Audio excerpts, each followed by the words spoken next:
Nan, kay oso ang tanom, hala pamiga pananong.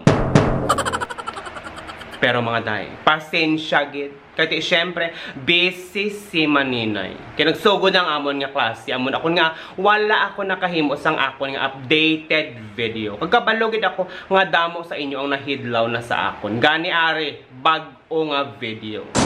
Pero antes na, manamyaw kita anay. Ali mo diyan, maayong adlaw sa inyo. Kag tani, kamo naman ang ara sa maayong kahimtangan. Kag madamo gid nga salamat sa inyo nga paglantaw kag pagpadayon nga pagsuporta sa akon nga mga videos. Halong gid kamo dira. Nabatian nyo na, kabalo na kamo kun anong uso, mga tanom. Hindi lang niya kay basta-basta nga mga tanom, kundi mamahalin nga mga tanom amo inang uso. Kagang iban, syempre nagpinangutang para makapananom. Ngayang bot na lang. Hindi ko na naman maintindihan. Amo na gani ko nga ari na naman kita diri. Kati manghatag kita sang aton nga mga komentaryo public ko. Gani sa mga mahilig mananom, antes ka mo mananom, pamati ka mo ano isang akon nga ihambal sa inyo. Kaya mo niyan dapat ninyo nga itanom antes magtanom sa mga kung ano-ano dira nga mga rubber tree, mga fiddle leaf, mga snake plant, kag kun mga ano-ano pa. Amo na siyang inyo nga dapat nga unahon. Una nga tanom, loya. Para sa mga mahilig magpanglogayawon, mamiesta, ma-birthday, kag kun diin man dira nga okasyon ara sila. Dapat may tanom ka mo nga loya, kag isibit ninyo ina antes ka mo maghalin. Kay base, kung mausogan ka mo o kung matuyawan ka mo sang inyo nga pagpamiesta.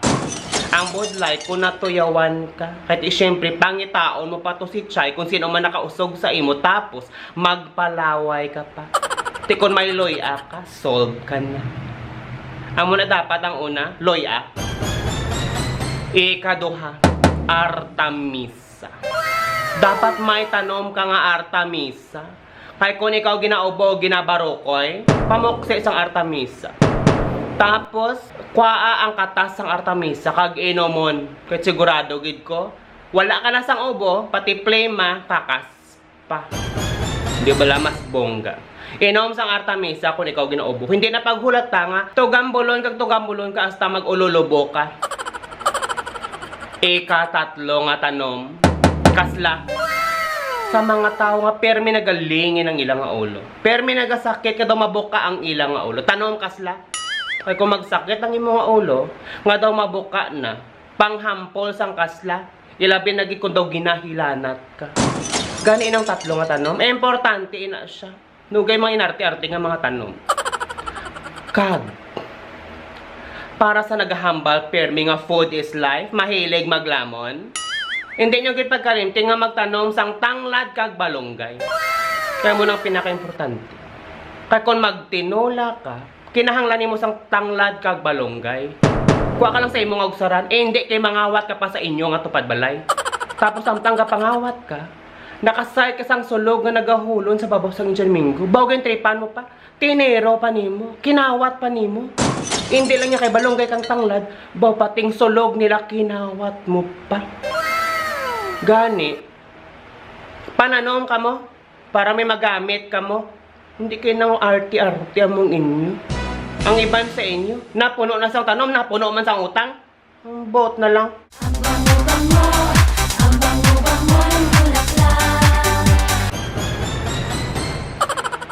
Pananom para sa ikaayos ang atong kalawasan.